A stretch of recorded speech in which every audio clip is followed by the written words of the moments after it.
Morning, everybody. Thank you for joining. We will begin with chapter 24, verse 1.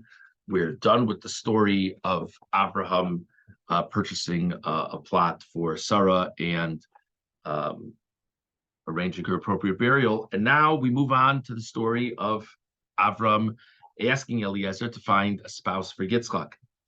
V'Avraham zakein ba'bayamim. Avram was elderly. He had come along in days. Vashem beirachas Avraham bakol, and God had blessed Avram in all ways. There's different ways to understand exactly what this means, but on the most basic level, it means that God had blessed him with much financial success. Verse 2, Vayomer Avraham elavdos kam beisah Moshe b'chol ashelo. Avram said to his servant, the manager of his house, who governed over everything in the house, Simno yodcha tachas urechi, place your hand by my thigh. This was intended as an idea of taking an oath on a holy item, and this references Avram's bris. And verse 3, I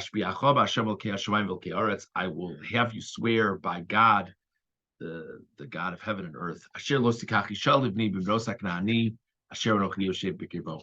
that you should not take a wife for my son from the Canaanite women amongst whom I live. Okay, and this is the beginning that he's sending him on this mission.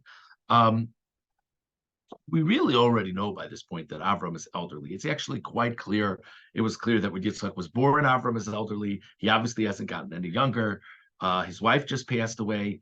Why in the world does the pasuk have to say Avram was old?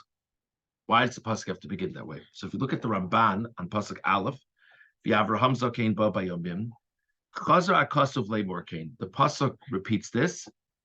Lodia hasiba shabavura hishpias avdo. The Torah is clarifying for us why Avram felt the need to have his servant take an oath. The Omar, ki ra atzmo zakin ma'od. Avram sees himself as being quite elderly. The chashav belibu, and he thinks to himself, shim yishlach le'eretz moladato, ulai terem yachzor hashliach yelech lo beis olamo. Avram is going to send Eliezer to his homeland to hopefully to find a spouse for Yitzchak. It could be Avram's not going to be living by the time Eliezer returns. V'lochein hishpias avdo asher yelech Yitzchak acharei atzaso ki hu ha-moshel b'chol asher lo shelo yikach lo isha mibnos Canaan. So the Ramban explains that Avram is concerned that he's no longer going to be living by the time Eliezer comes back. And who knows? Eliezer will succeed. Eliezer won't succeed. He will find the person on this journey. He won't find the person on this journey. But all Avram knows is that Eliezer, as we say in verse 2, is Moshel b'chol asher lo, is very much ruling over Avram's home. And therefore, it's very likely that Yitzchak would listen to Eliezer if Avram is no longer in the picture. So Avram sees Eliezer as being the key piece here. And now to just really bring the point home, he asks him to swear to him this. So he won't advise Yitzchak to marry one of the local women. So that's just how the Ramban pieces this together. Interesting Orach Chaim over here. Orach Chaim on pasuk Aleph. V'Avraham zakein perish l'tzad shara atzmo zakein. So first of all, Avram realizes he's old. V'gam ra ki higdil Hashem lahitiv imo b'chol tov, and he also sees that God has blessed him abundantly.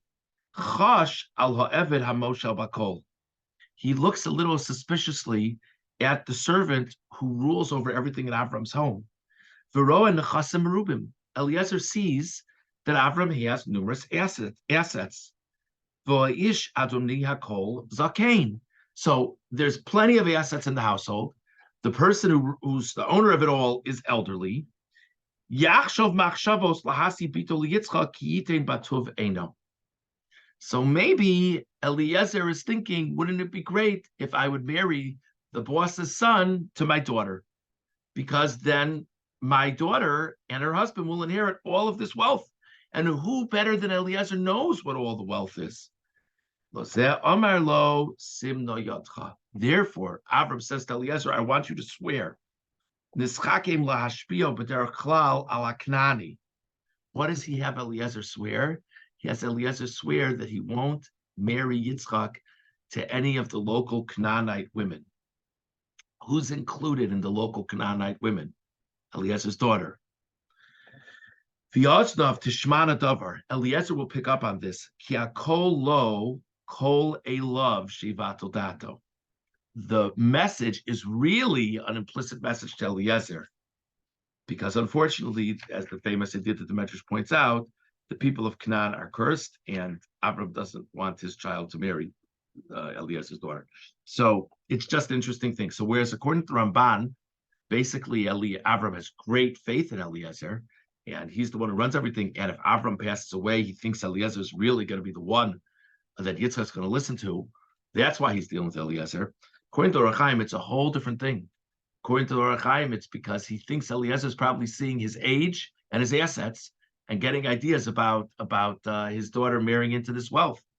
So he doesn't want to say to him, I don't want my son to marry your daughter. So he says, I just want to clarify, my son's not going to marry one of the daughters of Canaan. Very different shot. Okay. Let's go on to the Ramban on Pasuk Gimel. Vashbiacha b'Hashem, and I will have you take an oath. So we understand why Avram is focused on this now.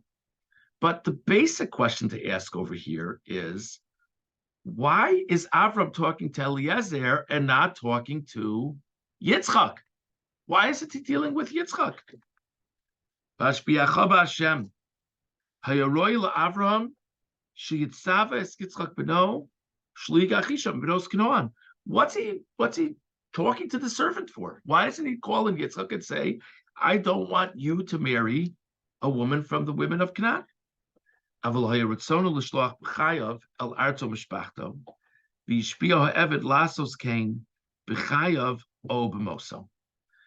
So really what's going on, there's this famous idea that Hashem that Avram doesn't want Yitzchak to leave the land of Israel. So therefore, if someone is going to go to look for an appropriate spouse for Yitzchak, that is going to have to be Eliezer. So now the reason why Avram's having Eliezer take an oath, says the Ramban, is he wants Eliezer to take this task, take on this mission, even if Avram no longer is living. So therefore, he asks Eliezer to swear that this is what he's going to do. Therefore, he needed to have the servant take an oath. And he needs to say to him, I command you that you will not take a wife for my son from the women of Canaan, and you'll go to my land. I don't want you to marry my son off to one of the women of Canaan, and I want you to go back to my birthplace and find a wife for me there, find a wife for Yitzchak there.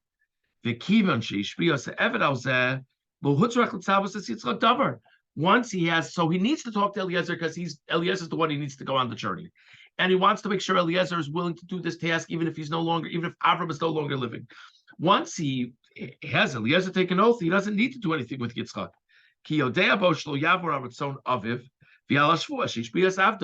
Yitzchak certainly would not go against what Avram said, and all Eliezer has to tell Yitzchak is, your father had me swear. People always are curious about this type of thing. That when different figures in Tanakh have a conversation, do other figures know about the conversation? Just an interesting thing to think about. Avram calls in Eliezer. He asks Eliezer to take an oath. Did Yitzchak know about this? Did he not know about this? So the Ramban says it must be that Yitzchak knew about this. There's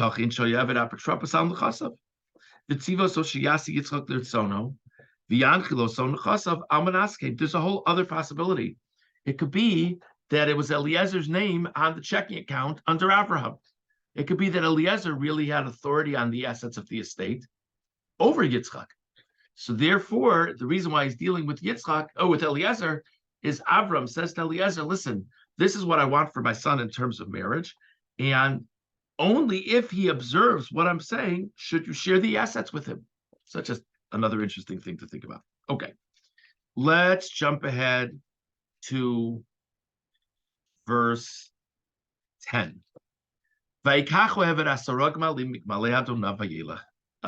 Eliezer took 10 camels from his master's flock, and he went. And all of the good of his master was in his hand. Vayakam vayelech el Aram Narayim Elir Nachor. And he went to this place known as Aram Narayim. Verse 11, Vayavrech Hakmalim Michutz La'ir Ber Amoyim. He gathers the camels by the well. Leis Erev, Leis Tzeis Shlavos. It's near nightfall. And now, verse 12, Vayomar, and Eliezer said, Hashem Elokei Adoni Avraham. Hashem, the God of my master Avraham. Hakreina lefonai hayom. Hakre is a really interesting word. Hakre means sort of like to arrange events. Please arrange events before me today. Vasei chesed im Adoni Avraham. And do kindness with my master Avraham. Verse 13, I'm standing here by the well. And the women of the city, the ladies of the city, are coming out to draw water. Verse 14. The young lady who comes out, the one to whom I say, please give me from your vessel and I'll drink. And the one who will say, please drink and I'll give your camels to drink as well. She is the one who you've clarified is the appropriate spouse for Yitzchak. And in that way, I will know that you did kindness with my master. This is a really, really interesting episode. Eliezer kind of calls his shot. To what extent is he confident that it'll happen? To what extent is he not confident that it'll happen? It's just very interesting. And of course, the moment he's finished making that request, lo and behold, Rivka comes out. And then she offers Eliezer to drink, etc. Start with the Orach Chaim Pasuk base. Vayomer Hakre. Batuach Haya Eliezer Ba'adono. Eliezer was absolutely confident that his mission would be successful in the merits of his master. Shetfilaso Mikubeles. That Avraham's prayer would be accepted. Asher Ispalel Hu Yishlach Malacho. We didn't see the pasuk, but Eliezer expresses a certain amount of skepticism that this is all going to work out when Avram sends Eliezer on this mission. And and Avram says, Hashem, who have walked before, he'll send his messenger. He'll help you. So this is Avram's prayer that God should help Eliezer. Eliezer, because of his master's piety, was absolutely confident that Avram's prayers would be answered. V'hosivu lispalo. And Eliezer now adds to the prayers, Shegiyehu ro'i le'asos hadavar al yado. Eliezer davens that he should be an appropriate shliach. He's confident that Avram's prayers will be answered, but the question is, will Eliezer be the conduit through which Avram's prayers are answered? Sometimes the go-between is not a good go-between. Therefore, his tefillah is, I know you're going to help Avram, but my tefillah is that I should be the one through whom you help Avram. So just an interesting thing to think about. We'll talk more about this topic tomorrow, God willing. We had the Ramban and Orach Chaim regarding why the pasuk needs to emphasize at this point that Avram had become elderly. Why exactly is Avram interfacing with Eliezer and not Yitzchak, and why is he having him take an oath? We discussed the Orach Chaim regarding Eliezer's perspective as he davens for assistance.